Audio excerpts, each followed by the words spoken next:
यार दोस्तों, बहुत समय पहले की बात है। राजगढ़ नाम के एक गांव में दिग्विजय नाम का एक व्यक्ति रहता था। यार उसके पास अपार संपत्ति थी, सोने चांदी से भरे कई सारे खजाने, और अपार संपत्ति होने के बाद में कई सारी चीजें भी थी।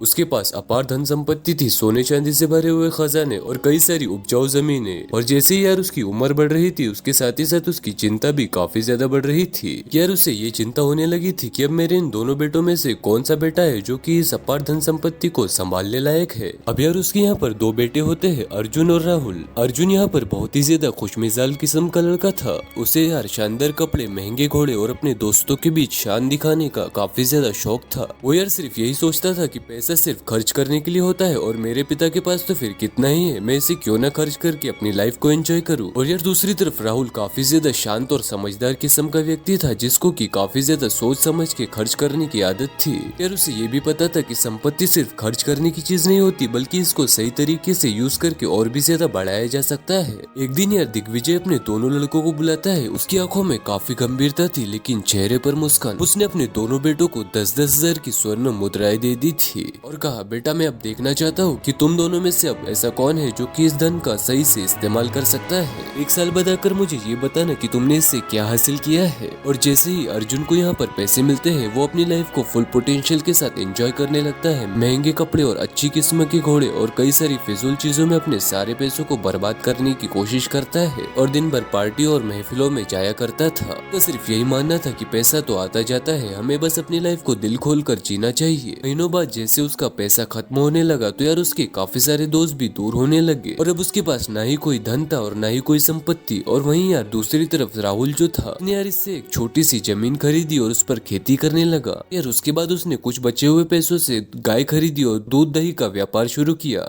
यार अपनी मेहनत और बुद्धिमानी का यूज करते हुए उसने अपनी कमाई को और भी ज्यादा बढ़ा लिया था।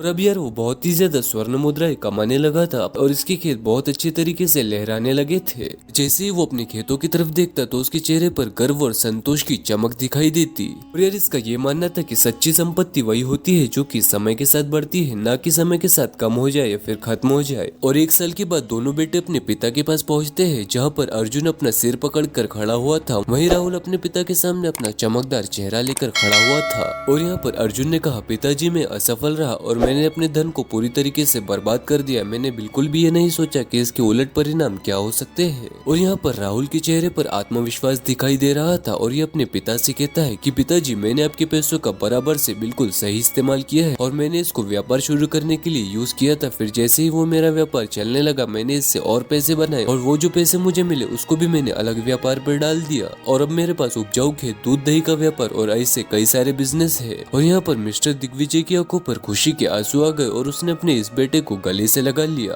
कहा, बेटा संपत्ति वो होती है जो कि समय के साथ बढ़ती है, ना कि समय के साथ घट जाए या फिर खत्म हो जाए। असली संपत्ति जमीन, परिवार या फिर निवेश होती है, जो कि और भी ज्यादा बढ़ती जाती है। दोस्तों यार ये कहानी आज से कई सालों पहले लिखी गई है, लेकिन ये आज भी उतनी ही सच्ची है जितनी कि पहले के समय में हुआ करती थी। आज भी वही लोग अमीर है जो कि अपने धन को बेवजह खर्च करने की बजाय अच्छी चीजों को देखकर उस पर निवेश करते हैं। और दुनिया भर की स्टडीज भी कहती है कि दुनिया के मिलीनियर लोगों के पास 7 इनकम स्ट्रीम से भी ज्यादा इनकम सोर्सेस होते हैं।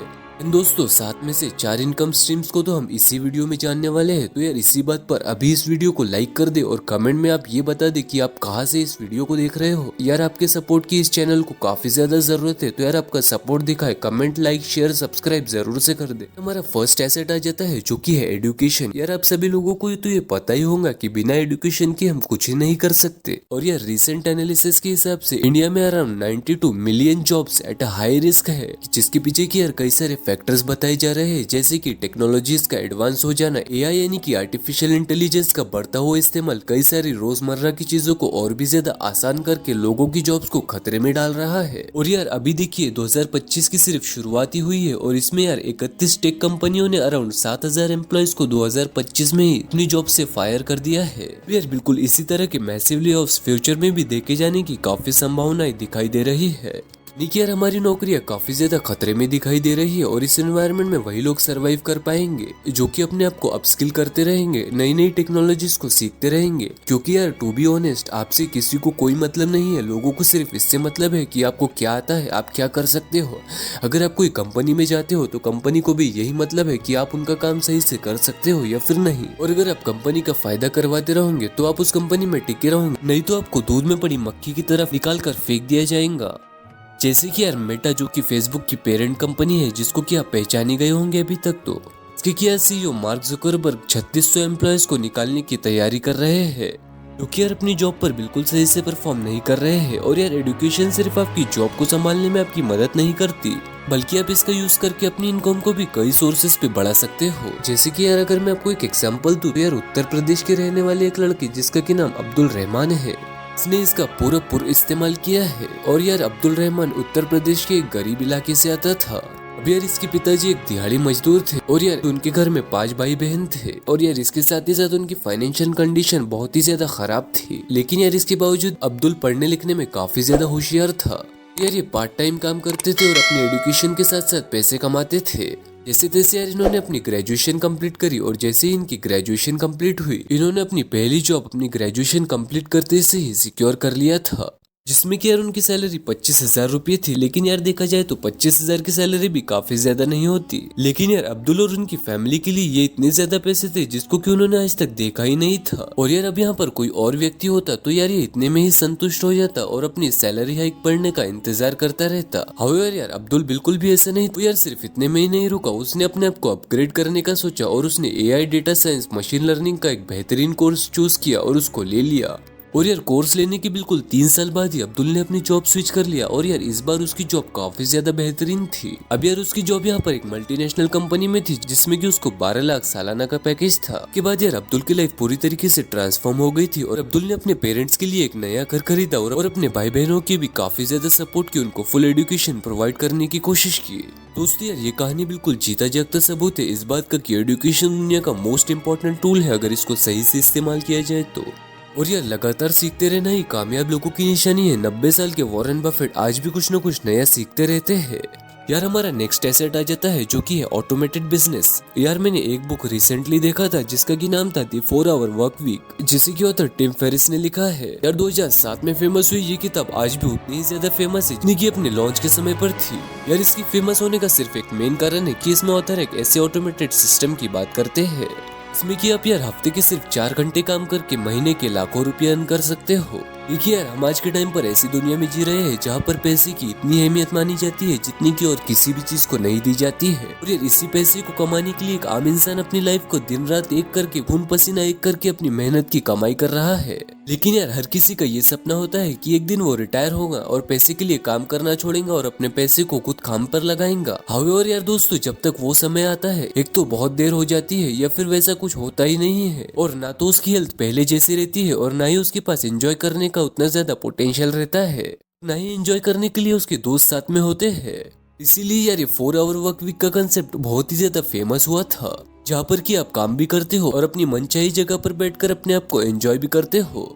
लेकिन यार बुक में ये कंसेप्ट सिर्फ ऑनलाइन बिजनेसेस के लिए बताया गया है। लेकिन यार हाउएवर ऐसा नहीं है कि आप इसको ऑफलाइन बिजनेसेस भी यूज कर सकते हो। अब यार हम सिंपली यही मान लेते हैं कि आपने कुछ पैसे जमा किए और उस पैसों से एक ऑटो ही खरीद लिया, ठीक है। अब आपने इस ऑटो को जिस ऑटो ड्राइवर को रेंट पर दिया है वही उस ऑटो को देखता है, उसकी साफ सफाई करता है, उसमें फ्यूल डलवाता है, उसका मेंटेनेंस करता है और बाकी सारी जो भी चीजें होती है वो सारी वो ऑटो ड्राइवर ही करता है, ठीक है। अब यार आप यहाँ पर उस ऑटो ड्राइवर से रेंट चार्ज करते हो कि यार अब यहाँ पर आप अपने घर पर बैठे हो या फिर आपका जो भी काम कर रहे हो, फिर भी आपको यहाँ पर एक्टिवली इनकम हासिल होती रहेंगी। यार बिल्कुल इसी तरीके की बिजनेसेस को कहा जाता है ऑटोमेटेड बिजनेस, जहाँ पर आप अपने आप से कोई काम नहीं कर रहे हो फिर भी आपको इससे इनकम होती रहती है। यार ये online as well as offline दोनों तरीके से हो सकते हैं। और यार ये था हमारा सेकंड एसेट। अब यार थर्ड एसेट आ जाता है जो कि है गोस्ट रेंटिंग। यार क्या आपने पहले भी सुना था? कमेंट में जरूर से बताएं। यार हाउएवर इंडिया के लिए बिल्कुल नया कंसेप्ट है। यार ये उन लोगों के लिए एक वरदान है जो कि रियल एस्टेट में पैसे इन्वेस्ट करना चाहते थे लेकिन अपने पास कम पैसे होने के बावजूद इन्वेस्ट नहीं कर सके। गोस्ट रेंटिंग एक रेंटिंग मॉडल है जिसमें कि आप रियल एस्टेट की तरह कुछ रेंट पर देते हो और जिसकी आपको इनकम रिसीव होती रहती है। यार इसमें इनिशियल इन्वेस्टमेंट बहुत ज्यादा कम लगती है, अनलाइक रियल एस्टेट जिसमें आपको 50 से 60 लाख रुपए इनिशियल फेज पे इन्वेस्ट करना होता है। इसमें आपको क्या करना होता है, अच्छी खासी प्रॉपर्टीज को फाइंड आउट करना होता है और फिर उनके ओनर्स को कॉन्टेक्ट करके उनसे लंबे समय के लिए इस प्रॉपर्टी को रेंट पर ले लेना होता है। देन फिर आपको इन properties short term rental platforms पर लिस्ट करना होता है, जैसे कि एयरबीएनबी या फिर booking.com जैसी साइट्स का लोग यूज करते हैं। और आप यहाँ पर खुद की कोई प्रॉपर्टी नहीं खरीदते बल्कि एग्जिस्टिंग प्रॉपर्टीज का यूज करके ही इसको सही से इस्तेमाल करते हो और जिसमें आपको बैठे बैठे रेंटल इनकम रिसीव होती है। यार इंडिया की पॉपुलेशन कितनी है आप सभी लोग जानते ही हो। यार हमारी कंट्री को दुनिया की टॉप 3 कंट्रीज में द मोस्ट पॉपुलेटेड कंट्री कहा जाता है। यार जिस देश में पॉपुलेशन इतनी ज्यादा है उस देश में ऑब्वियसली प्रॉपर्टीज के दाम तो बढ़ते ही रहेंगे, क्योंकि ज्यादा से ज्यादा लोगों को टेम्पररी या फिर परमानेंट रहने के लिए जगह तो चाहिए ही होंगी। दैट इज वाई यार प्रॉपर्टीज में इन्वेस्ट करना हमारे जैसे देश में कभी भी घाटे का सौदा नहीं होता, खास तौर पर तब जब आप गोस्ट रेंटिंग जैसी तकनीक अपनाओ कि इसमें इनिशियल कैपिटल बहुत ज्यादा कम लगता है, क्योंकि आप दूसरों की प्रॉपर्टीज को खुद रेंट पर लेते हो और उससे रेंट पर दूसरों को दे देते हो। और ये एक बहुत ही बेहतरीन पैसिव इनकम करने का सोर्स हो सकता है, क्योंकि ये आपको बिना कोई काम किए रेंटल इनकम प्रोवाइड कर देता है। अगर आप अच्छी लोकेशंस पर प्रॉपर्टीज फाइंड आउट कर लेते हो तो आपको यहाँ पर आराम से 20 से 30% का मार्जिन इस पर मिल जाएगा। यार अब हमारा last but not the least fourth asset आ जाता है, जो कि है स्टॉक्स। देखिए अगर आप फर्स्ट एसेट में इन्वेस्ट करो यानी कि सही से अच्छा एजुकेशन लेना, इससे आपकी सैलरी इनकम बढ़ जाएंगी। सेकेंड एसेट में इन्वेस्ट करो यानी कि स्मॉल बिजनेसेस में, तो आपकी सैलरीड इनकम के साथ आप एक्स्ट्रा इनकम भी कर सकते हो। फिर उसके बाद आप प्रॉपर्टीज में गोस्ट रेंटिंग मेथड का यूज करके अपनी इनकम को और भी ज्यादा बढ़ा सकते हो। यानी आपकी मंथली इनकम काफी ज्यादा बेहतरीन हो सकती है अगर आप पहले 3 एसेट्स को सही से इस्तेमाल करते हो तो। अब इस इनकम को स्पेंड करने के आपके पास कई सारे तरीके। आप एक लेविश लाइफस्टाइल जी सकते हो, या हर महीने कोई नई देश में घूमने जा सकते हो, या फिर आप अमीरों की तरह सोच सकते हो और लाइफ को एंजॉय करने के साथ साथ कुछ पैसों से अमीरों की तरह भी इन्वेस्ट कर सकते हो, जो कि यार आपको काफी ज्यादा लॉन्ग टर्म में वेल्थ बनाकर दे सकता है, जो कि बिल्कुल भी यार है स्टॉक्स। अब यार अगर आप दुनिया के सबसे ज्यादा अमीर लोगों को देखोगे तो यार ये सभी लोग एक तो अपनी खुद की कंपनी के सीईओ होंगे जिन्होंने कि अपनी खुद की कंपनी पर पैसों को इन्वेस्ट किया होगा, या फिर उन्होंने दूसरों की कंपनीज पर इन्वेस्ट किया होगा। यार ये बिल्कुल भी 2 ही तरीके हैं जो कि काफी ज्यादा अमीर लोग यूज करते हैं। जैसे यार अगर हम इंडिया में मुकेश अंबानी का ही एग्जांपल ले लेते तो यार मुकेश अंबानी सीईओ है रिलायंस इंडस्ट्रीज के। यार अगर उनकी सैलरी की बात की जाए तो यार पिछले 4 सालों से उन्होंने अभी तक कोई सैलरी नहीं ली है, जबकि यार उनको 2023 से लेकर 2024 के बीच 3,322 करोड़ रुपए का डिविडेंड रिसीव हुआ है। इसमें कि यार आप लोग समझ गए होंगे कि उनका मेन सोर्स ऑफ इनकम क्या है। इसीलिए यार ये कहते हैं कि अगर आपको अमीर बनना है तो बिजनेस करो, और अगर आपको वेल्दी बनना है तो यार स्टॉक्स पे इन्वेस्ट करो। और यार स्टॉक्स खरीदने से आपके पैसे और भी ज्यादा कंपाउंड होते हैं, जिसमें कि यार आपके पैसे ऐसे बढ़ते हैं जो कि आप सोच भी नहीं सकते। यार जिस पर हमने डेडिकेटेडली एक वीडियो बनाया है, जो कि आई बटन के यहाँ पर लिंक आ रहा होगा, आप इस पे क्लिक करके देख सकते हो। और यार एल्बर्ट आइंस्टाइन जैसे महान जीनियस इंसान ने इसे दुनिया का 8वां अजूबा कहा था। अब यार इसे भी मैं सिंपल और फास्ट तरीके से आपको समझाई देता हूँ। उससे यार एक इंडियन इन्वेस्टर है जिनका की नाम है मोनिका हेलन, और यार इनको इंडिया की अनलकीस्ट इन्वेस्टर कहते हैं। इसलिए नहीं कि इन्होंने स्टॉक मार्केट में पैसे डुबाए, बल्कि इसलिए कि इन्होंने गलत टाइम पर अपने पैसों को स्टॉक मार्केट पर इन्वेस्ट कर दिया था। क्योंकि यार इन्होंने 1992 से लेकर 2021 तक हर साल 1 लाख रुपए, यानी कि यार इन्होंने अपने पैसों को तब इन्वेस्ट किया जब मार्केट अपने पीक पर चल रही थी। और यार इसे बिल्कुल भी पैसे इन्वेस्ट करने का सही समय नहीं माना जाता। यार डिस्पाइट इन्होंने गलत टाइम पर इन्वेस्ट किया। अब यार क्योंकि यहाँ पर इन्होंने काफी ज्यादा लंबे समय तक इन्वेस्ट किया, तो यार कंपाउंडिंग ने यहाँ पर अपना जादू दिखा दिया। तो यार 1992 से लेकर 2021 तक इनके पैसे कंपाउंड होते रहे। तो यार अब इनका टोटल अमाउंट 2 करोड़ 30 लाख रुपए हो गया था। और यार दोस्तों मोनिका को अपने पोर्टफोलियो पर कोई ज्यादा एक्स्ट्रा ऑर्डिनरी रिटर्न्स नहीं मिले, उनको सिर्फ 11% के कंपाउंडेड एनुअल रिटर्न्स मिले थे, और फिर भी वो इतना पैसा बना पाई। यार अगर वो आज भी इन्वेस्टर होंगे और फिर भी उनको 11% के रिटर्न्स मिल रहे होंगे, तो यार साल के उनके पैसे 20 से 25 लाख से ग्रो हो रहे होंगे। यार आप देख सकते हो कि स्टॉक से इन्वेस्ट करने का लॉन्ग टर्म में आपको क्या बेनिफिट मिलता है। यार वीडियो पसंद आया होगा तो लाइक शेयर सब्सक्राइब जरूर से कर दे, और यार कंपाउंडिंग के बारे में देखना है तो यहाँ पर क्लिक कर दे। और यार वीडियो कैसा लगा और आप कहाँ से इसे देख रहे हैं कमेंट में जरूर से बता देना।